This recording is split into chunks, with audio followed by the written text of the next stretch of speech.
जोरदार तालियां, समझ में आए कि आप लोग इस प्रांगण में हैं और वैसे तो और भी लोग अभी आने हैं। Over to sir. धन्यवाद सोलन जी।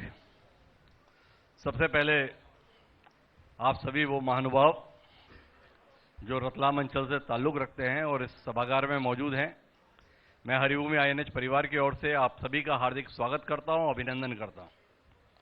और साथ ही चाहूंगा एक बार जोरदार तालियों से आप स्वागत करें उस शख्सियत का जिसका नाम है सज्जन सिंह वर्मा, जो अपनी शैली में राजनीति के लिए मध्य प्रदेश में ख्यात हैं, जिन्हें खरा बोलने के संदर्भ में आदत नहीं स्वभाव है।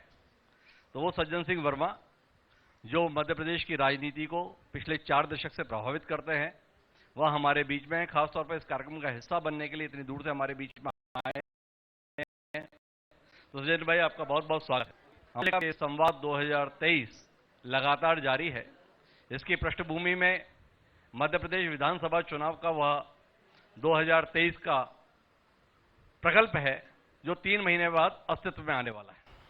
कोशिश कर रहे हैं हम समझने की पिछले 5 सालों में मध्य प्रदेश की फिजा में क्या कुछ हुआ, क्या कुछ बदलाव हुआ, क्या वादे थे, वो वादे किसके द्वारा कितने पूरे हुए, क्या चुनौतियां हैं और आने वाले समय के लिए क्या हम उम्मीद करें। जब 2018 का विधानसभा चुनाव हुआ था, उस समय पर कांग्रेस का 15 साल का वनवास खत्म हुआ था। कांग्रेस ने सत्ता में वापसी की थी।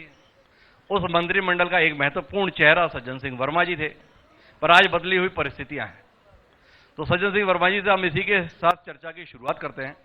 और सज्जन जी, आपसे ही जानना चाहेंगे, 2018 में भाजपा इसी बात पे मुग्ध रहती है कि भाई हम हारे जरूर, पर आप जीते नहीं थे। 2023 को लेकर क्या कहेंगे? गजब अजब गजब है भारतीय जनता पार्टी भी। जी। जादू की छड़ी से कमलनाथ जी 1.25 साल मुख्यमंत्री थोड़ी बन गए। जी। जनता ने बदलाव करके दिखाया था। कांग्रेस को सारे दलों की अपेक्षा सबसे ज्यादा सीटें दी थी। राज्यपाल जी ने कमलनाथ जी को बुलाया था कि आइए आप अपनी बात करें, आपके पास कितना संख्या बल है, यदि आपके पास बहुमत है तो मैं आपको आमंत्रित करता हूं, सारे विधायकों को भी साइन लेके आ जाइए, उन्हें दिखा दीजिए। अब इस तरह यही सबसे बड़ा विषय आज का मैं तो मानता हूं जी, कि सवाल भी भाजपा का, जवाब भी भाजपा का। जी। 1.25 साल कोई जादू से थोड़ी बन गए ना। जी। मुख्यमंत्री का कार्यकाल एक सफल कार्यकाल, जिसे आज मध्य प्रदेश की जनता याद करती है। तो ये छोटा ही सा जवाब मेरा है कि जादू का खेल नहीं है, धरातल पे बहुत मजबूती से हमने काम किया। उसी का परिणाम था कि कमलनाथ जी मुख्यमंत्री बने, कांग्रेस की सरकार बनी। क्या 2023 को लेकर उम्मीद देखें सज्जन भाई, 2023 को लेकर, आपको लेकर कोई उम्मीद देखें, उससे पहले ये समझना जरूरी हो जाता है कि दो काम 2003 में बहुत बुरा हुआ, 2008 2013 में आप सफल नहीं हुए, 2018 में वो कौन से कारण थे जिसके कारण से राज्यपाल ने आपको शपथ के लिए बुला लिया? दीजिए ना। भाजपा तो हमको कोसती रहती है जी, 2003 की याद दिलाती रहती है। जी। निश्चित रूप से कुछ कमियां हमारी थी, तभी तुम्हारी सरकार बनी। 2018 में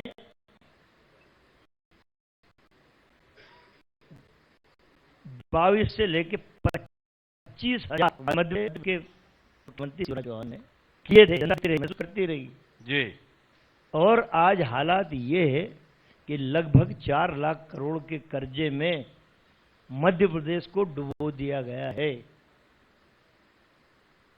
हमारी गलतियां थी, हम विपक्ष में आ गए, हमने सहर्ष स्वीकार कर लिया। जी। आपकी गलतियां थी, 2018 में आप हारे।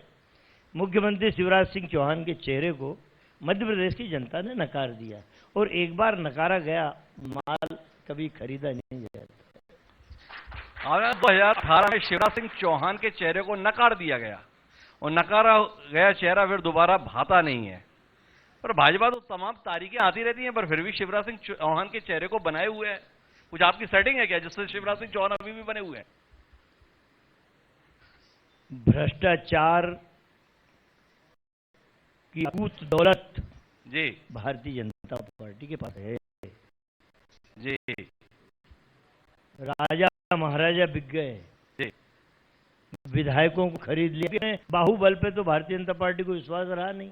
जी गोवा में सरकार गिराई, कर्नाटक में सरकार गिराई, जी महाराष्ट्र में सरकार गिराई, मध्य प्रदेश में सरकार गिराई। यही खेल भारतीय जनता पार्टी का चल रहा है। एक भी राज्य नहीं जीतते हैं। जी और ये 5 राज्य आ रहे हैं, इसका रिजल्ट भी आप देख लेना। 2023 के 5 राज्यों के चुनाव आप बताओ, ये खरीद करके सरकार गिराते रहे। ये लोकतंत्र की हत्या मानता हूं मैं। इस तरीके से नहीं होना चाहिए, ये अभी भी रुक जाना चाहिए। इस तरह एक चुनी हुई सरकार को गिरा देना।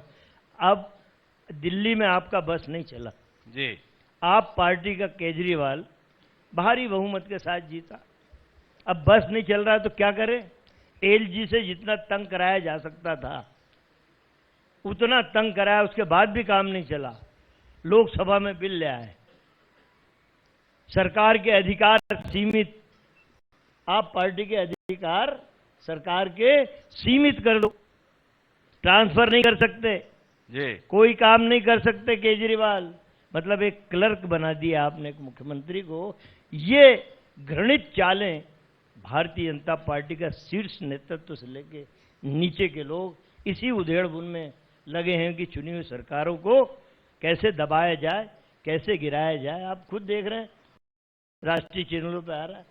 अब और आप पूछे, मैं तो हर बात का जवाब। लेकिन मेरे सवाल का जवाब नहीं दिया आपने। केजरीवाल की चिंता कर ली। मैंने तो आपसे सवाल ये किया था कि आप कह रहे हैं शिवराज सिंह चौहान खारिज चेहरा है। हाँ। अगर खारिज चेहरा है तो भाजपा अभी भी उसी चेहरे को सामने क्यों रखे हुए है? भाजपा के पास खारिज चेहरा है तो वो भी क्या करे बेचारी। जी अब उसको वही खोटा सिक्का ही अच्छा दिख रहा है जी तो चला रहे हैं। अब अपन क्या कर सकते हो? जी अपन क्या कर सकते तो हो? आप जैसे खोटा तो मैं वही कह रहा हूं, अब तो छल कपट से बना ली ना सरकार। जी भ्रष्टाचार के पैसे खरीद फरोख्त करके बना ली ना। जी 2023 की मैं बात आपसे कर रहा हूं जी कि मेरे प्रदेश की जनता एक बार अस्वीकार किया हुआ माल वापस खरीदती नहीं है। पर ये मेरा कहना। बात तो आप बड़ी दमदारी से कह रहे हैं, पर ये तो बताओ, आपने बता दिया कि ये तो खरीदारी करने वाले लोग हैं, पर आपके पास जो लोग रहते हैं वो बिकने के लिए इतने तैयार क्यों रहते हैं? किसी के माथे पे थोड़ी लिखा है, किसी के पे नहीं है। अभी मुझसे कई पत्रकार प्रश्न पूछते कि साहब अभी आप टिकट देने वाले कुछ हो गया तो, अरे मैंने राजा महाराजा बिक गए तो अब 2-4 लोगों की। लेकिन जनता इस बार इतनी बम्पर मेजॉरिटी में कांग्रेस के विधायक जिताने वाली है, ये खरीद फरोख्त का जादू इनका बीजेपी का चल नहीं पाएगा। ये बता रहा हूं। अभी तो आप बोल रहे हो इनके पास अकूत दौलत है ना? तो कहा जब मैंने? अकूत दौलत है तो विधायक ना? कितने भी हों ले कहा आएंगे ना, अकूत दौलत है। जी। लेकिन प्रदेश की जनता भी समझ गई। जी वो जिस विधायक को ठोक बजा के भेजेगी उसके कान में मंत्र दे के भी भेजेगी। यदि तू बिक गया तो याद रखना। संजय भाई एक बात बताया, आप बार बार इनको बिकाऊ करार देते हैं, अलग अलग मंचों से करार देते हैं, पर भाई ये जो जिनको आप बिकाऊ बताते हैं उन सब ने इस्तीफे दिए। इस्तीफे के देके फिर जनता के बीच पहुंचे और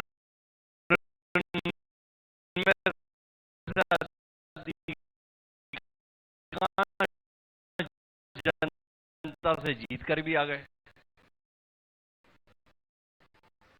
कैसे माना? ठीक जनता देखिए कि यार कांग्रेस 28 सीट एक साथ कैसे जीत पाएगी। 100% अंक तो अभी नहीं पा पाती कोई भी पार्टी।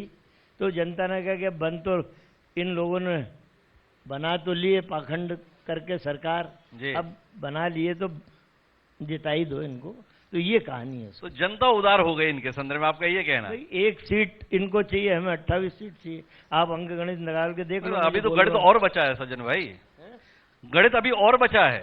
जब उपचुनाव हुए तो आपके टिकट पर, आपके चुनाव चिन्ह पर जो लोग 300 वोट से यहां पर डंग जी, 2500 वोटों से प्रभुराम चौधरी जी, सिलावट जी 2500 वोटों से जीते। ये सब कोई 40,000 से, कोई 50,000 से जीता। तो क्या माने, जनता उनके फैसले के साथ तो कहा जनता समझती है जी कि 28 की 28 सीट कांग्रेस नहीं जीत सकती। जी जब खेल ही करना है तो लंबाई करो, जी जैसा बीजेपी ने किया। जी तो जनता ने कहा कि जिता दो, कुछ तो काम होंगे। अब उसे ये थोड़ी पता था कि ये शिवराज भैया 4 लाख करोड़ के कर्जे में अपने को डुबो के खुद तरी वाला माल खाएंगे, ये जनता को नहीं पता था। नहीं तो हो सकता 28 की 28 सीट कांग्रेस की जिता। बड़ा विरोधाभास है सज्जन भाई। अब आप बता रहे हो कि 4 लाख करोड़ के कर्जे में प्रदेश है और माल खा गए ये, और शिवराज सिंह चौहान हर मंच से बता रहे हैं 15 महीने, ओ हो, राम राम राम राम, क्या समय था। तो थोड़ा बताओ भाई। मैं जवाब दे देता हूं। इस सदी का सबसे बड़ा झूठ शिवराज सिंह चौहान ने बोला। मध्य प्रदेश की विधानसभा का सत्र जब चल रहा था, कांग्रेस के एक विधायक ने प्रश्न पूछा कि माननीय मुख्यमंत्री जी बताएं, क्या कमलनाथ की सरकार में किसानों का कर्जा माफ हुआ? यदि हां तो कितने किसान का, और कर्जा माफ हुआ तो कितने करोड़ रुपए का? शिवराज सिंह जी का जवाब है, लिखित में दे दूंगा जनता को। उन्होंने कहा हां, कमलनाथ की सरकार में 27 लाख किसानों का 11,500 करोड़ का कर्जा माफ हुआ। लेकिन शिवराज सिंह चौहान का तो कहना है ये वल्लभ भवन दलालों अब का फिर अड्डा आप बन गया था। इस बात से समझ लो जी। कि झूठ की श्रृंखला कितनी लंबी। एक व्यक्ति खुद ही जी विधानसभा के सदन में जवाब दे रहा है जी और उसी पे प्रश्न चिन्ह लगा रहा है कि कांग्रेस ने कुछ नहीं किया। इससे अंदाज लग रहा है। अच्छा, लेकिन सचिन भाई ये बताओ ना, राहुल गांधी ने तो बोला था कि सभी किसानों का कर्जा 10 दिन में माफ होगा। अब 15 महीने में 27 लाख किसानों का कर्जा माफ किया, आप भी बोल रहे हो, तो होना तो तकरीबन 52-55 लाख किसानों का था। मतलब वादा भी जो था जब माननीय राहुल गांधी जी का। दिग्विजय सिंह जी की सरकार 2003 में गई, जी आप आंकड़े उठा के देख लेना, इस प्रदेश पे मात्र 28,000 करोड़ का कर्जा था, मात्र। जी ये आंकड़े उठा लेना, सज्जन वर्मा बहुत तथ्यात्मक बात करता है। जी आपने खजाना खाली कर दिया। टोटल कितने लाख करोड़ के कर्जे में उस समय तक डुबो दिया था? जी 3.25 लाख करोड़ के कर्जे में आप 2018 के चुनाव के समय खजाना खाली। आप सुन लेना, मेरे नेता राहुल गांधी ने बड़ी ईमानदारी के साथ इस बात का डिक्लेरेशन किया था, कांग्रेस की सरकार बनाइए, हम हर किसान का वाजिब कर्जा माफ करेंगे 2 लाख तक का। जी आप क्या समझते हैं कि जिस तरह शिवराज चौहान ने उधार कर्ज संस्थाओं से लेते गए, प्रदेश को डुबोते गए, कमलनाथ वो शख्सियत है जिसने भारत के 5 बड़े बड़े विभाग केंद्र सरकार में संभाले हैं। जी जो अनुभव और राजनीति का उनके पास है। शिवराज भैया मुख्यमंत्री जरूर इतने साल ले लिए, पर वो अनुभव नहीं है। तो कमलनाथ जी ने कहा, शपथ लेते ही 2 घंटे के अंदर फाइल आई, किसानों की कर्ज माफी की बात की। क्या सरकार 10 दिन के लिए चुनी जाती है? 1.25 साल के लिए चुनी जाती है? सरकार 5 साल के लिए चुनी जाती है। और मैं बीजेपी के घोषणा पत्र की आपसे बात कर लूं। जी जी हमने तो वचन दिया था, वचन निभा रहा है।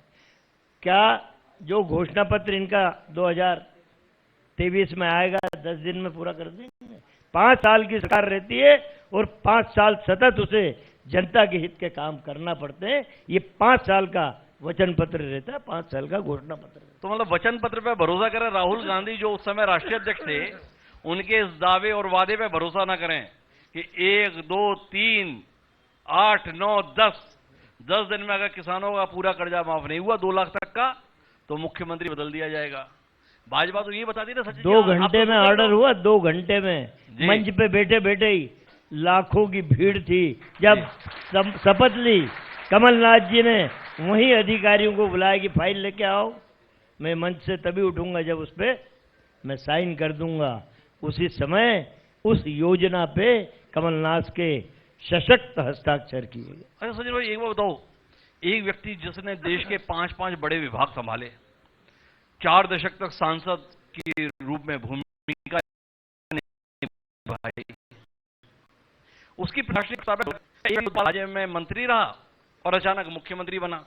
आपके पड़ोसी राज्य छत्तीसगढ़, वहां के मुख्यमंत्री भूपेश बघेल, वहां पर 10 दिन के अंदर ही सारे किसानों का कर्जा माफ हो गया भाई, और यहां पर केवल हस्ताक्षर। छोटा राज्य, जरा आप देखो तो सही, जी भौगोलिक परिस्थिति, सामाजिक राजनीतिक परिस्थितियां अलग अलग हैं। बड़ा छोटा सा राज्य है मध्य प्रदेश, बहुत बड़ा राज्य है जनसंख्या के हिसाब से लेके। सारी बात यदि आप सोचें, एक बात मैं आपसे जवाब मांगता हूं। जी क्या कमलनाथ जी ने जब उस कर्ज माफी की फाइल पे साइन की, जी क्या उनके मन में ये था कि मैं आधा अधूरा करूंगा? जी मन में यही था कि जो मेरे नेता राहुल गांधी ने प्रदेश की जनता को विश्वास दिलाया है, उस फाइल पे मैं साइन कर रहा हूं। मैं उधार का कर्ज लेके घी नहीं पीऊंगा, मैं अपनी कुवत से धनराशि इस प्रदेश के लिए इकट्ठा करूंगा और किसानों का कर्जा माफ करता चला जाऊंगा। अच्छा, एक बात बताइए सचिन जी, आप तो राजनीति के मंझे हुए आदमी हैं, स्वयं भी सांसद रहे हैं। कमलनाथ जी के नेतृत्व में सरकार बनी और उसके 4 महीने बाद लोकसभा चुनाव हुए।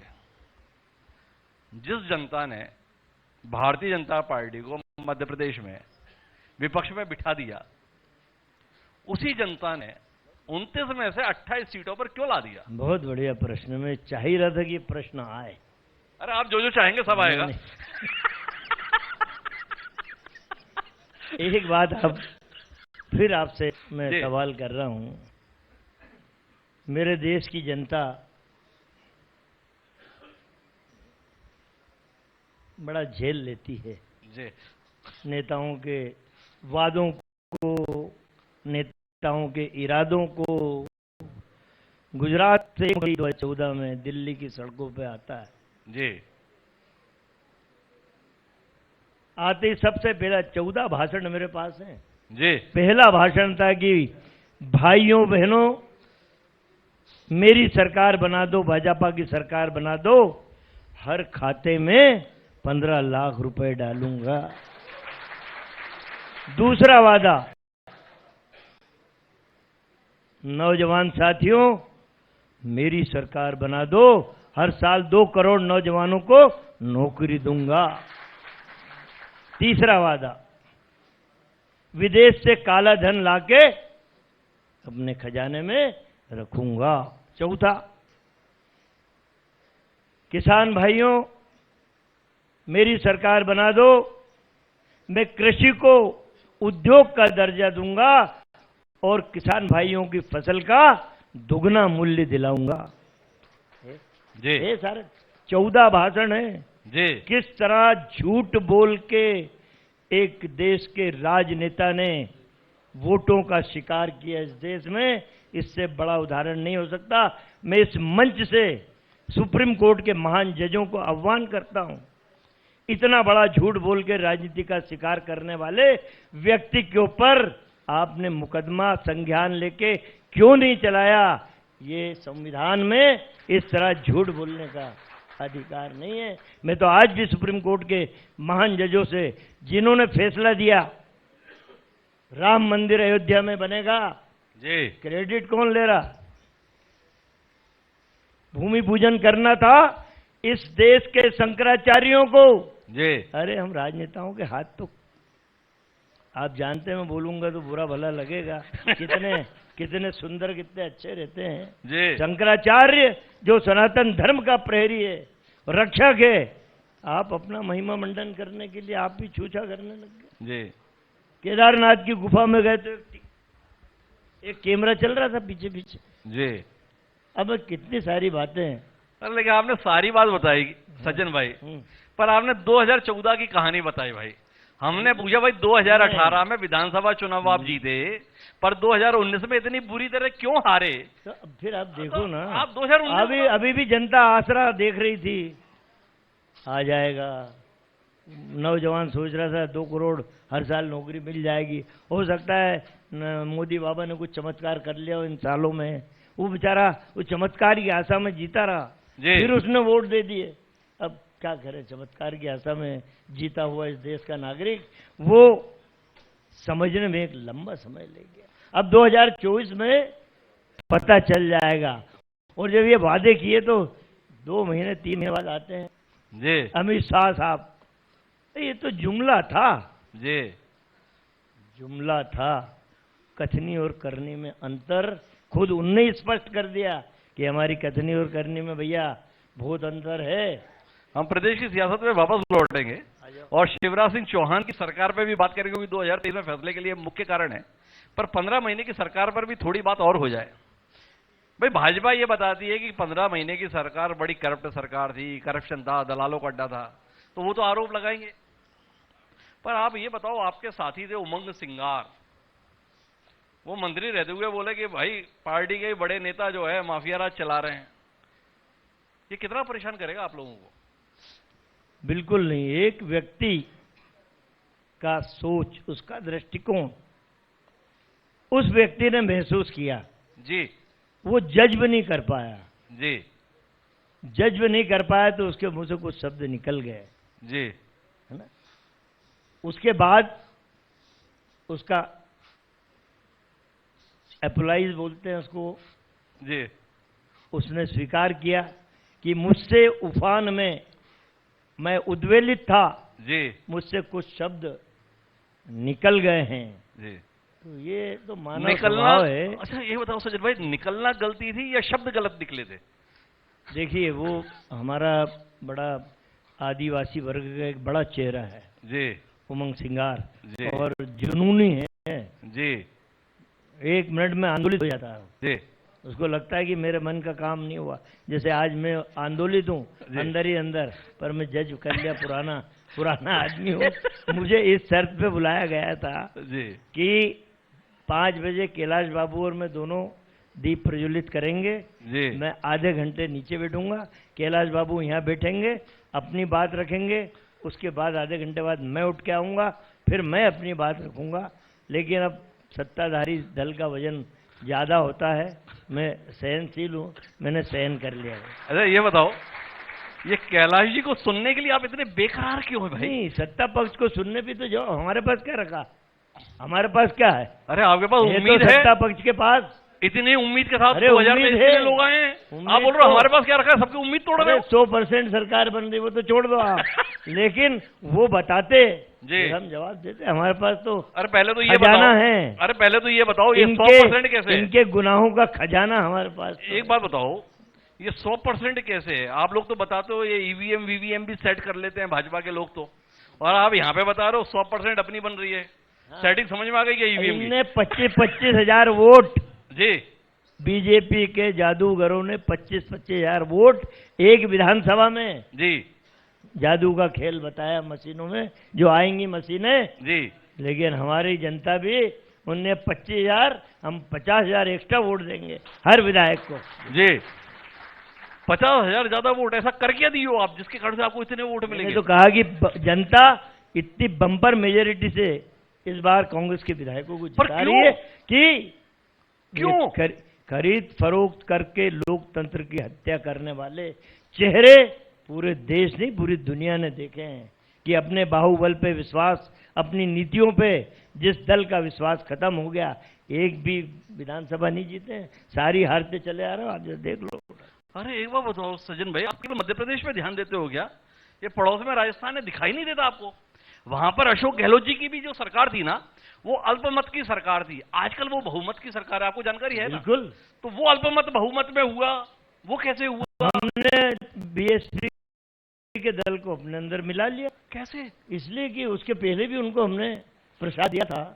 हाँ, वो उनको हमारे सारे भोलेनाथ के प्रसाद पे विश्वास था जी, कि अशोक गहलोत हाँ ठीक ठाक आदमी है, सरल है, जी, ज्यादा गड़बड़ नहीं करता, तो उन्होंने विश्वास करके हमारे दल में मिल गए। अरे पर उनमें से निकल के लाल डायरी लेके घूम रहा है, दिखाई नहीं दे रही आपको? देखो, लाल डायरी यदि मोदी जी भी ला के बता दे जी, कि उसमें क्या लिखा था, जी।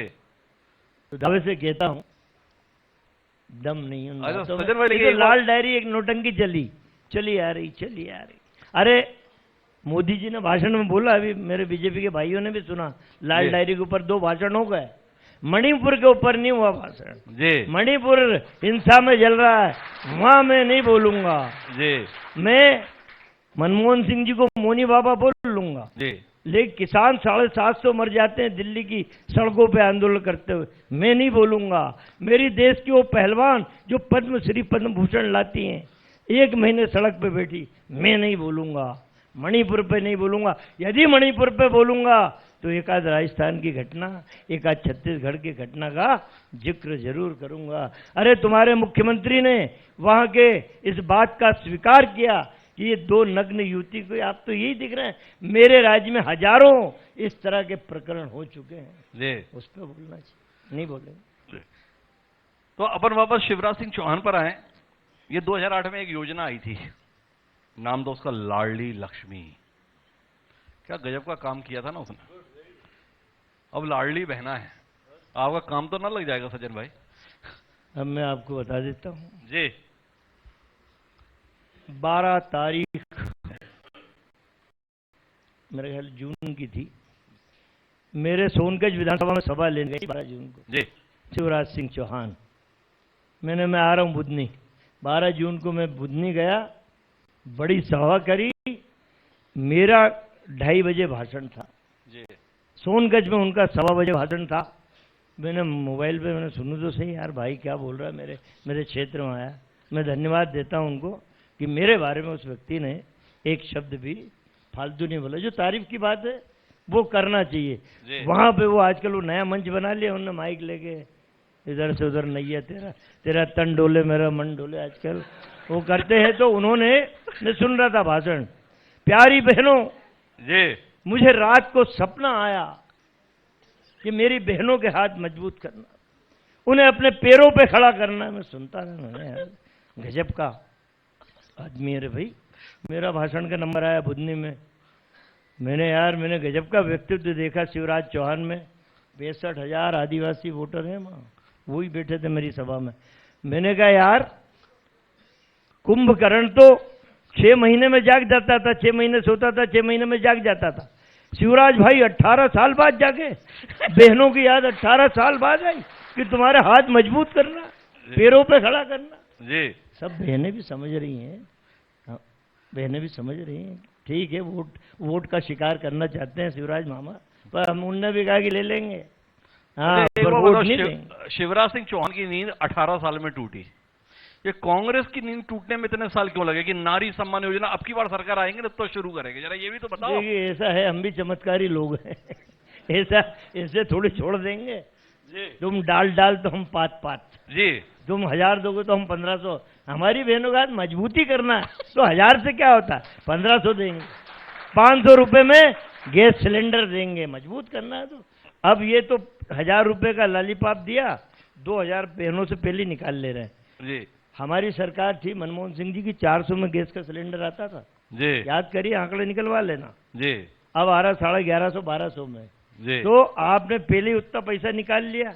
आज तेल दाल पेट्रोल डीजल क्या महंगा नहीं भाई साहब जी। 2000 2500 तो पहले खींच रहे हैं मामा, पहले निकाल रहा है लपक के। वो बेचारी बहन समझ ही नहीं पा रही, उसके पति ने समझाया, वो प्यारी ये समझ ले, ये मामा खतरू है जी। ये पहले निकाल ले रहा है माल, और तुम तो मैं जिसको बोलूं कान में उसको ही वोट देना जी। तो फिर हमने 1500 500 में गैस सिलेंडर, 100 रुपए 100 यूनिट फ्री बिजली, 200 यूनिट आधा पैसा।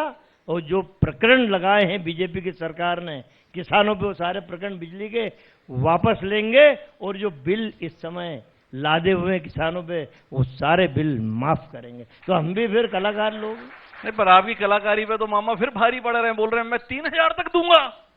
बिल्कुल, 4 लाख के करोड़ में डुबाया, 5 लाख में डुबो दूंगा, इसमें क्या फर्क पड़ता है? तो मतलब 3000 को लेकर अगली घोषणा आप नहीं करोगे? हमने तो जो करना था वो कर दिया। बहनों का विश्वास है जी, मेरे पति का किसान का कर्ज माफ किया था इस आदमी ने जी। तो उसे विश्वास है कि ये तो राजनीतिक भाषा बोल रहा है। और शिवराज सिंह चौहान तो बता रहे हैं बहनों तुम्हारे पति का जो कर्जा था उसका ब्याज मैं चुका रहा हूँ, क्योंकि कमलनाथ जी नहीं करके गए। वो आप यदि गाँव आपकी चैनल चली जाए और उस किसान के आंसू भी नहीं रुक रहे हैं, जरा जाके पूछ तो लो जी। इतनी फ्रॉड योजना लेके कितनी फ्रॉड बात की गई। किसान आपकी चैनल के कॉरेस्पोंडेंट को गांव में ये ब्याज माफी की योजना पे जरा, बाप रे बाप, किसान रो रहा है। मैं गलत नहीं बोल रहा हूँ, मैं झूठ बोलने का आदि नहीं, साफ सुथरा खेल है। मेरी पार्टी को कटघरे में खड़ा करना है तो उसको भी खड़ा करता हूँ जी। हाँ, तो बीजेपी को तो करना ही है कटघरे। अच्छा, तो ये बताओ, जब आपने काम वाम ठीक कर रखा है, 50-50 हज़ार वोटों से आप जीतने जा रहे हो, तो ये राजनीतिक 25 तो ये काट लेंगे ना वही तो कह रहा हूं। ईवीएम में। हाँ, तो 25 से जीतने जा रहे हो, तो ये बताओ, तो फिर ये राजनीतिक सभाओं की जगह पे ये कथा वथा कराने के चक्कर में आपके नेता भी क्यों पढ़ने लगे? अब कमलनाथ जी भी कथा करा रहे हैं। देखो ऐसा है, जी तुम 1000 रुपये माँ डालोगे बहनों के खाते में, हम 1500 डालेंगे। जी तुम धर्म की आड़ में राजनीति का शिकार करोगे, जी हम शुद्ध भावना से कथा कराएंगे ताकि उसका लाभ जनता को मिले।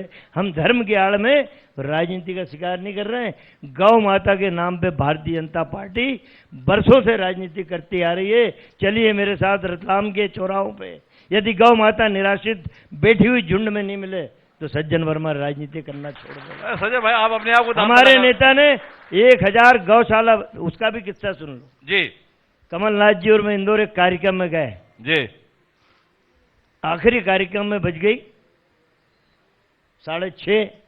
उन्होंने आज सज्जन ने हेलीकॉप्टर तो उड़ेगा नहीं। जी मैंने कोई बात नहीं, अभी पौन घंटे का कार्यक्रम हो, 2 ही भाई अपन कार से चलेंगे इंदौर से भोपाल। हम जब कार्यक्रम निपटा के 7:30 बजे निकले इंदौर से भोपाल, हर चौराहे पे, सोनकच भी आता, आष्टा भी आता, देवास भी आता, हर चौराहे पे सैकड़ों गाय झुंड में बैठी हुई, कहीं साइड में मरी हुई पड़ी हुई, ट्रक वाला टक्कर मार के। कमलनाथ जी ने बोला भैया ये क्या है, ये तो एक्सीडेंट का खतरा। मैंने यही दुर्भाग्य इस प्रदेश का और देश का है कि वो लोग जो गौ माता के नाम पर राजनीति जिन लोगों ने बरसों की, आज निराश्रित बैठी है। उनने कहा क्या करे, मैंने गौशाला बनवाओ। उन्होंने ठीक है, अपने वचन पत्र ऊपर रखेंगे, अपन ऊपर ही ऊपर कि गौशाला हर बड़े गांव में हम गौशाला बनाएंगे। तब वचन पत्र में हमने सरकार बनने के बाद 1000 गौशाला बनवाई, 3000 गौशालाओं की आधारशिला हमने रखी। तो ये होता है, धर्म के आड़ में राजनीति का शिकार नहीं किया हमने, धर्म और कर्म दोनों करके। मेरे 2 सवाल हैं इसमें जुड़े हुए। एक तो कथा के संदर्भ में था, वो भी पूरा करना है, मैं बता देता और हूं। आपने जो ये गाय वाली बात कही, भाई एक बात समझाओ सज्जन भाई, ये कमलनाथ जी 1980 में पहली बार छिंदवाड़ा से सांसद बने थे, तो मध्य प्रदेश की सड़कों पर चलने के लिए 38 साल इंतजार किए कि जब मुख्यमंत्री बन जाऊंगा तब सड़क पे चलूंगा, तब देखूंगा कि गाय रास्ते पे आती है। 38 साल तक हवा में ही रहे, ऐसा रहा। उस जमाने में गाय इतनी सड़क पे निराश्रित होकर नहीं आई जी। थी। धर्म के पाखंडियों ने जब छल कपट किया जी। गौ माता के साथ, तब वो सड़क पे आई। 18 आप मतलब देखिए, आप पहले का इतिहास देख लीजिए ना। जी जी हम तो चलचित्र लाके दिखा देंगे, जी। हमारे पास तो हर चीज का प्रूफ है। वो तो जब गौ माता निराश्रित ही हो गई, बिल्कुल झूठ से परेशान हो गई, वो बेचारी सड़क पे वो निकल कथा में आपसे कैसे सवाल और ये है? मैं तो ये कहता हूँ कि सुन लो, जी गौ माता की पूंछ पकड़ के राजनीति की वेतरनी पार करने वालों, अपनी पत्नी से कहना कि जब चूल्हे पे रोटी पकाना चालू करे तो एक रोटी गौ माता के नाम पे पहले बना देना, तुझे 4 तीर्थ जाने की जरूरत नहीं पड़ेगी। एक गौ माता की जान बचा लेना, 4 तीर्थ का पुण्य तेरे घर पे आके आए। ये काम है धीरेन्द्र शास्त्री जी को क्यों छिंदवाड़ा में बुला रखा? सज्जन भाई को ही बुला लेते। लगता मेरे को भी ऐसे ही। अच्छा देखो जी सोनकच्छ से जहां मैं चुनाव लड़ता हूँ, जी कितना बड़ा एक तीर्थ बनाया मैंने जैन समाज का, जी पुष्पगिरी तीर्थ, 2 पहाड़ियां जी हमने जैन मुनि के आह्वान पे हमने 2 पहाड़ियां बड़ी बड़ी दी, जी। और आज एक जैन तीर्थ बन गया। तो धर्म और कर्म हम 2 ही करते नहीं, हैं। अभी हमारा सवाल बाकी है। आपने ये 2 जो बड़े चर्चित कथावाचक हैं, पंडित धीरेन्द्र शास्त्री और पंडित प्रदीप मिश्रा, तो इनके संदर्भ में सज्जन भाई की बड़ी चर्चित टिप्पणी थी, भाई पहले छोटी छोटी दुकानें थी, अब बड़े बड़े जनरल स्टोर खुल गए हैं। जवाब देता तो मैं जानना ये चाहता हूँ भैया, जनरल नहीं, स्टोर जवाब वालों को छिंदवाड़ा में कमलनाथ जी क्यों बुला रहे हैं? मैं, उनकी दुकान भी बड़ी है कमलनाथ जी की। उसमें क्या कहने की बात, जहाँ मादा है इतने खर्च करने का, आज आप बुला के दिखा दूंगा जी धीरेन्द्र शास्त्री को, चलो जी आप नहीं बुला पाओगे, जी खेल लंबा चाहिए उम्र। जी तो खेल नहीं, मेरा जो यही मेरा- तो भाजपा मैं कहती है। आपकी पूरा जवाब मैं दे दूं। जी जो मेरे एक छोटे से गांव में मेरा उद्बोधन था, जी मैंने कहा यार ये गांव की जनता तो इतनी दूर दूर तो जा नहीं पाएगी, ये धीरेन्द्र शास्त्री जी, प्रदीप भैया मिश्रा जी, इनका कथा सुनने, तो वो जो छोटे पंडित कथा कर रहे थे, मैंने भाइयों बहनों छोटी दुकान अच्छी, तुम तो यहीं सुन के धर्म का लाभ ले लिया करो, वहाँ कहाँ जा पाओगे, इतने कहीं गर्मी लग रही है, कहीं प्यासा कोई मर रहा, कहीं पंडाल गिर रहा।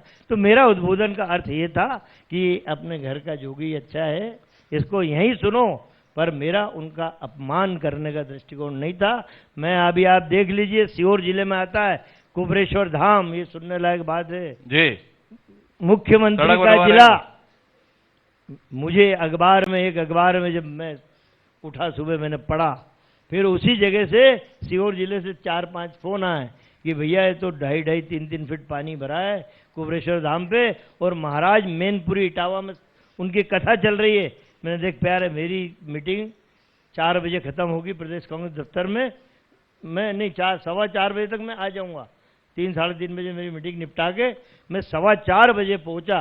इत्तेफाक था, मैं सीहोर जिले का प्रभारी भी कई साल पहले रहा हूँ, तो ईश्वर की कृपा से संबंध है। मैंने वहाँ के कॉन्ट्रैक्टर को फ़ोन लगाया, मैंने यार बेटा कहाँ है तू? बोला भैया मैं यहीं हूँ सीहोर में। मैंने यार वो अपने कुबरेश्वर धाम का तो न्यूज़ पढ़ी? बोला हाँ पढ़ी। मैंने मैं आ रहा हूँ, अपने को तेरा डंपर, तेरा इंजन और वो क्या बुलडोजर क्या रहता है वो, मैंने तेरा सब बुला ले। बोले मेरा काम कुबरेश्वर धाम के पीछे ही चल रहा जी। अरे मैं तो तत्काल बोला, मैं 4:15 बजे पहुंचा, उसकी मशीनरी फिट मिली और 3 दिन में खुद के जेब के पैसे लगा के वो रोड मैंने बनाई जी। तो मैं तो एक बार जोरदार तालियां सज्जन सिंह जी के लिए। तो ये अब मुख्यमंत्री का अपनी जगह, बीजेपी का विधायक, मुख्यमंत्री का जिला, कोई करने को तैयार नहीं जी। तो इतना हम तो अपन भी कमा ही सकते हैं। पर एक बार बताओ, आपने मुख्यमंत्री जी को फोन क्यों नहीं कर लिया? इतना काम तो आप फोन पे भी कर सकते, आपका इतना इकबाल तो है। ये फोन पे है, मुख्यमंत्री का नंबर लगाओ, उठाते हैं कि नहीं? लगाओ लगाओ लगाओ लगाओ, पता चल जाएगा। सज्जन जी की ऐसी स्थिति कब से हो गई? जिस आदमी ने 5 बार एमएलए रहा, 2-3 बार मंत्री रहा, मैं सांसद रहा, मुझे मकान तक नहीं दिया है। आप इससे अंदाज लगा लो कि सज्जन वर्मा के लिए उनके मन में कितनी घृणा होगी जी। एक पहली बार के विधायकों को बड़े बड़े बंगले हैं जी, 3 बार मैं कार्य मंत्रणा समिति बड़ी इंपॉर्टेंट होती है विधानसभा में, हमेशा ईश्वर की कृपा है कि उस समिति में मुझे रखा ही जाता है। कार्य मंत्रणा समिति स्पीकर के कमरे में मीटिंग होती है।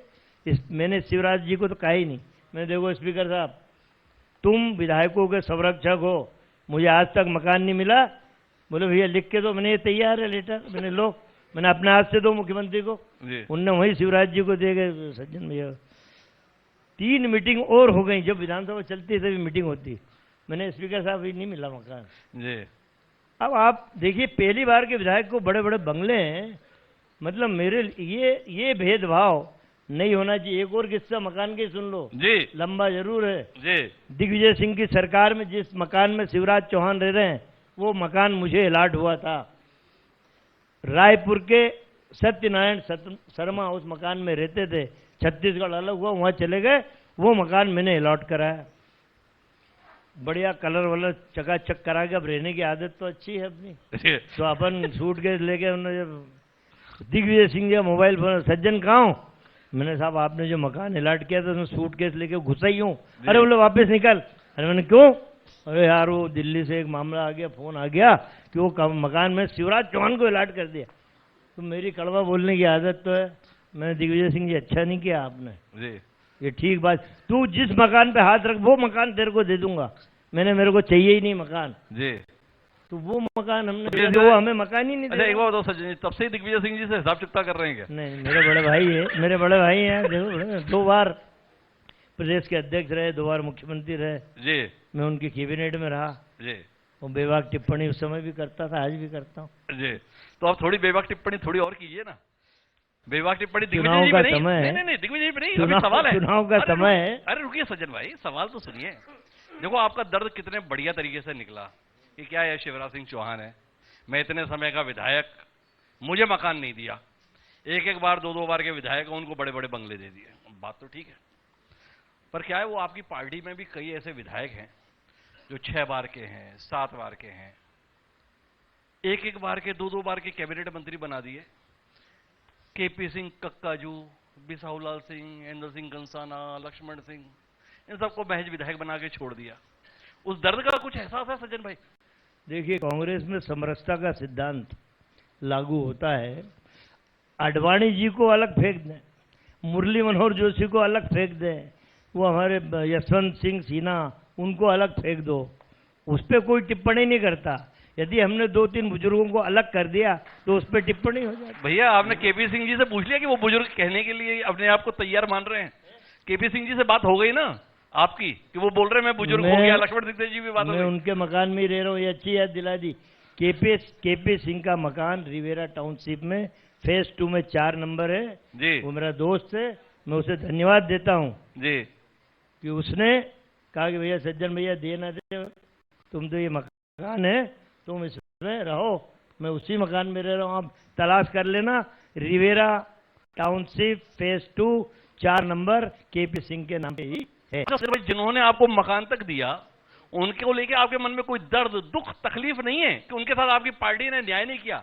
क्या केपी सिंह इस लायक नहीं थे कि उन्हें मंत्रिमंडल का हिस्सा बनाते? सज्जन वर्मा के हाथ में जिस दिन की पोस्ट आएगी उस दिन आप ये प्रश्न करना कि दर्द है कि नहीं। अच्छा, अभी आप बाकी सब पे टिप्पणी कर रहे हो, हमने आपकी पार्टी में सवाल कर लिया तो आपने अपने आप पे मैंने तो जवाब दिया जी। मेरे बीजेपी के भाई भी बैठे हैं, मैंने जवाब हर चीज का दिया आपकी। नहीं तो आप नहीं मानते हैं कि आपकी पार्टी से ये चूक हुई थी कि जिनको जो स्थान और सम्मान मिलना चाहिए था सरकार बनने के बाद, वो देने में कहीं ना कहीं चूक गए, और चूक गए तो उसकी कीमत चुकाई? मेरी बात आप सुन लो, मैंने आप उदाहरण दिया, मुरली मनोहर जोशी, लाल कृष्ण आडवाणी, तमाम सारे उदाहरण हैं। करतार सिंह को निकाल के बाहर फेंक दिया, हमारा सेजवार भैया क्या नाम है, गौरी शंकर भैया, हालत खराब नहीं होगी, नाम भी भूल जाओ आप। जो अब आप देखो ना, उनको निकाल के बाहर भेज। जयंत मलैया सबसे बड़ा उदाहरण है जी। तो हम कुछ करें तो हम पे टिप्पणी होती, वो कुछ भी करें। मतलब कमाल है, आपको पड़ोसियों के सारे दुख दर्द की चिंता है। वो कत्ल भी आपके घर के अंदर बैठे हुए लोगों के संदर्भ में हमने सवाल कर लिया तो बोल रहे हैं पड़ोसियों की चिंता करो। मैं तो अपने भाई का मैंने तो बचाव किया केपी सिंह का, कि आज मैं उसकी छत के नीचे ही रह रहा हूँ। वो मेरे पास की पोस्ट आई तो आप समझ लेना उसको भी एक छत मिलेगी। मतलब इसका मतलब ये कि 2023 में भी केपी सिंह की कोई उम्मीद नहीं होगी, अभी तो कमलनाथ ही चेहरा है। सज्जन वर्मा जी तो घोषित नहीं हुए। सज्जन वर्मा अड़ेगा, छाती ठोक के अड़ेगा उस आदमी के लिए जिसने मुझे छत दी। मेरा धर्म है कि मैं उसको भी राजनीति की छत दिलाऊं। तो सज्जन वर्मा जी का ये कहना है। अब एक आखिरी दौर पे पहुंचते हैं, भाजपा की तैयारियों से डर कितना लग रहा है सज्जन सिंह वर्मा जी? इतने बड़े बड़े नेता आ रहे हैं, अमित शाह, अरे सर कैसी बातें कर रहे हो? आ गया आपके प्रश्न पे, मैं जवाब देता हूँ। अमित शाह आ रहे हैं, भूपेंद्र यादव आ रहे हैं, अश्विनी वैष्णव आ रहे हैं, नरेंद्र सिंह जी भी लग गए हैं, कैलाश जी भी लग गए हैं, प्रहलाद जी भी लग गए हैं, डर तो नहीं गए? मेरे मन का प्रश्न आपने पूछ लिया, मैं साधुवाद भी देता हूँ और धन्यवाद भी देता हूँ जी। तो फिर ताली बजाओ भाई। हमने देखो, अमित शाह तीसरी चौथी बार आ गए जी, 3-4 बार नरेंद्र मोदी साहब आ गए, फिर यात्रा उनकी सागर में, कहाँ है, सागर में कहीं भी है, रीवा सागर में, रीवा है ना जी। अमित शाह आए थे, उस समय बोल के गए कि मैं भूपेंद्र यादव को, अश्विनी वैष्णव को यहाँ पे बैठा के जा रहा हूँ, अब जो भी राजनीतिक निर्णय होंगे यही 2 लोग लेंगे और वही राजनीतिक निर्णय फॉलो किए जाएंगे। शिवराज अब कोई निर्णय नहीं ले पाएंगे। ये हाईकमान ने सिद्ध कर दिया दिल्ली के कि शिवराज के चेहरे पे भारतीय जनता पार्टी अब चुनाव नहीं जीत रही है, इसलिए दिल्ली से लाके बिठाया। इसमें एक बात और छुपी है जी। कर्नाटक के चुनाव की याद दिला दूंगा, ये प्रश्न पूछ नहीं पाओगे, इससे रिलेटेड मैं कर देता। अरे हम तो सब पूछेंगे, आप समय तो दो। कर्नाटक के चुनाव में 1 महीने नरेंद्र मोदी साहब दिल्ली सरकार को ताला लगाया, हमने 3-4 चाबी घुमाई, पूरे मंत्रिमंडल को लेके कर्नाटक में 1 महीना बेहोश पड़ी दिल्ली सरकार। उन्होंने इससे भी काम नहीं चला, इतने सारे लोगों के बाद उन्होंने जय बजरंगबली, जय बजरंगबली, वोट डालने जाओ तो दबाना बटन तो जय बजरंगबली। कर्नाटक में क्या हुआ, बजरंगबली समझ गए ये मेरे प्रभु श्री राम को इन्होंने बहुत पहले धोखा दे दिया, मेरे को धोखा नहीं दे पाएंगे। धोबी पाठ कांग्रेस की सरकार बनाई। वहां की जनता समझ गई थी कि भारतीय जनता पार्टी सत्ता लोलुप पार्टी है, केंद्र सरकार को ताला लगा के यहाँ पे पड़ी हुई है। एक प्रधानमंत्री 60 साल रैली कर रहा है, इतने बड़ी सत्ता लोलुपता और क्या हो सकती है, कभी देखने को किसी देश में नहीं मिलेगी। सज्जन भाई, दो सवाल आ गए इसमें भी। आप तो आजकल उत्तर जो दे रहे हो ना, सवाल ही सवाल निकल जा रहे हैं। अभी आप बता रहे थे कि ये जो चेहरा है खारिज हो चुका, फिर नहीं चलेगा। अब आप ही बता रहे हो कि अब इस चेहरे पे चुनाव नहीं होगा। भारतीय जनता पार्टी ने जो है शिवराज का चेहरा ये आपके प्रश्न में आपने ही कहा कि ये लोग आगे बैठ गए हैं, इसका मतलब क्या हुआ? आपके लिए तो मुश्किल बढ़ गई ना। शिवराज जी को लेकर तो बड़ी उम्मीद थी। अरे जब कर्नाटक में पूरा ही मंत्रिमंडल पहुंच गया, मोदी जी 60 सभा ले ली, तब मुश्किल नहीं आई। अच्छा, अब क्या आने वाली कोई मुश्किल। तो अब ये बताओ, आपको कर्नाटक याद रहता है? आपको कर्नाटक याद रहता है, ये गुजरात क्यों ही नहीं याद रहता? क्योंकि वहाँ छल गुजरात कपट तो से गुजरात तो आपसे सटा छल हुआ है। कपट से खरीद के सरकार गिराई गई थी हमारी, इसलिए वो बदला जो कर्नाटक में लिया जनता ने, मध्य प्रदेश में भी वो बदला भारतीय जनता पार्टी से लिया। मध्य प्रदेश में भी वो बदला भारतीय जनता पार्टी लेगी। अच्छा ये बताओ सचिन भाई, कांग्रेस के संदर्भ में बड़ा स्थापित सत्य है, कांग्रेस को कांग्रेस ही ठीक से हरा देते हैं। इसके संदर्भ में क्या कर रहे हैं? अब हवा में गूंजती रहती हैं बातें, वो बातें गूंजती रहे। ये बैठे यहाँ पे सारे कांग्रेस के पूर्व जिला अध्यक्ष, नए जिला अध्यक्ष, मेरे दोनों एमएलए, हमारी महिला कांग्रेस, सेवा दल, एनएसवाई, यूथ कांग्रेस, ये सब एक मंच पे बैठे हैं। सब मेरे लोग तो नहीं हैं, कांग्रेस के लोग हैं। इनकी रगों में कांग्रेस का खून दौड़ता है, तो इन्होंने संकल्प ले लिया है, अभी नहीं तो कभी नहीं। भाई आपने तो कह दिया कि हवा में गूंजता रहता है। अब आपका तो इतना लंबा तजुर्बा है, इस नतीजे पे नहीं होगी कांग्रेसियों को कांग्रेस ने ही तसल्ली से निपटाया है। जीतू पटवारी से लेकर तमाम नेता आजकल दौरे पर जा रहे हैं, सबको कस्में खिला रहे हैं, इस बार नहीं निपटाएंगे। क्यों ऐसी नौबत आ गई? देखो ये एक अच्छी बात है ना, कसम खिलाना कि देखो भाई गड़बड़ मत करना, ये एक अच्छी बात है। डैमेज कंट्रोल बोलते हैं इसको जी, है ना, राजनीतिक भाषा में। डैमेज कंट्रोल के लिए दिग्विजय सिंह जी भी निकल पड़े हैं, जीतू पटवारी भी निकल पड़े हैं, और हमारे नेता कई निकल पड़े हैं। मैं तो पहले से ही निकला हुआ हूँ, मैं तो मेरी राह पे चलते ही रहता हूँ, जहाँ जाता हूँ। कल नीमच मंदसौर का दौरा था मेरा, वहाँ कार्यकर्ताओं की हौसला अफजाई करके आया, बोल के आया कि बेटा एक कोई टिकट मिलेगी जी, बाकी और भी पद है, चिंता मत करना। निगम मंडल देर कर दी थी, इस बार देर नहीं करेंगे, बना देंगे 1 महीने में, ये बोल आया मैं। कमलनाथ जी से बात हो गई आपकी? अब आप एक तरफ तो आप कहते हो जो कमलनाथ की परछाई सज्जन वर्मा है जी, तो अरे भाई कईयों को कमिट कर रहे हैं आप, केपी सिंह का भी कमिट कर रहे हैं, कार्यकर्ताओं का भी कमिट कर रहे हैं, तो पूछना पड़ रहा है ना। देखिए ना, ठीक बात है ना जी। केपी सिंह के लिए कमलनाथ जी के मन में भी सहानुभूति और पीड़ा थी, उन्होंने मुझसे कई बार कहा जी सज्जन क्या करें, अब एक लाइन से उठा के देख लो। अब देखो ये प्रश्न ऐसे, हाँ मामला गड़बड़ हो जाएगा, वो भी मेरे मुंह से निकलने वाला था। मैं एक बार जोरदार तालियां उस जवाब के लिए जो मुंह पे तो जुबान के अंदर रहा पर बाहर नहीं आया। तो अब हम आखिरी टिप्पणी लेंगे सज्जन भाई।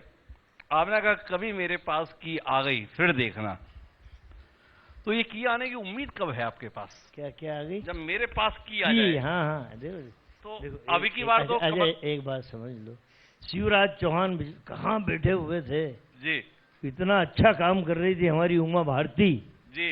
अब देखो मतलब 6-8 महीने में चमत्कार होता है ना, यदि कर्म करोगे तो चमत्कार होगा। उनको तो फ्री फंड में मिल गई शिवराज भैया को, ना कोई कर्म ना कोई धर्म।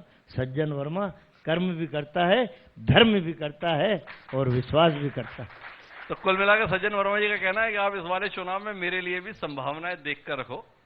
तो कुल मिलाकर शुभकामनाएं सज्जन भाई आपको उन संभावनाओं के लिए। देखिए ये संभावनाओं पे ही दुनिया चलती है जी। बड़े सपने देखोगे छोटे तो साकार होंगे ना, ये सिद्धांत है और मानव स्वभाव भी है कि बड़े सपने देखो छोटे तो आपके बड़े सपने के लिए शुभकामनाएं और आपका बहुत बहुत धन्यवाद सज्जन भाई हमारे साथ जुड़ने के लिए।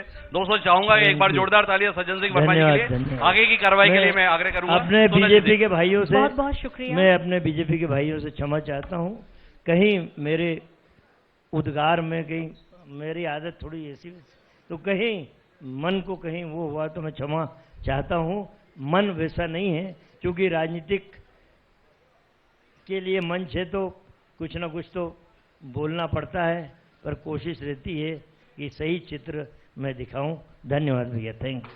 बहुत बहुत शुक्रिया, बहुत बहुत धन्यवाद सज्जन जी। और वैसे तो बयानों को लेकर हमेशा सुर्खियों में रहने वाले सज्जन जी एक अलग अंदाज में आज नजर आ रहे थे।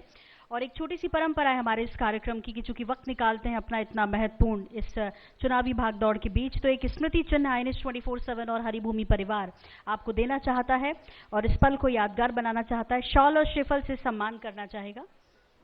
और यश जी से मेरा अनुरोध है कि वो माननीय श्री सज्जन सिंह वर्मा जी का शॉल और श्रीफल पहनाकर स्मृति चिन्ह भेंट करके उनका आदर सत्कार, चूंकि वो हमारे इस कार्यक्रम का हिस्सा हैं और इतना महत्वपूर्ण वक्त हमारे साथ साझा किया है। आईसेक्स प्रेजेंट संवाद 2023 रतलाम संस्करण आप देख रहे हैं। और साथ ही साथ आपको ये भी बता दूं कि इस वक्त टीवी पर भी आपको सभी लोग लाइव देख रहे हैं। न सिर्फ मध्य प्रदेश और छत्तीसगढ़ की जनता बल्कि पूरे देश की जनता इस वक्त सीधे रतलाम वासियों को सुन रही है, यहाँ के मुद्दों को सुन रही है, उन्हें देख रही है। इस पूरे कार्यक्रम का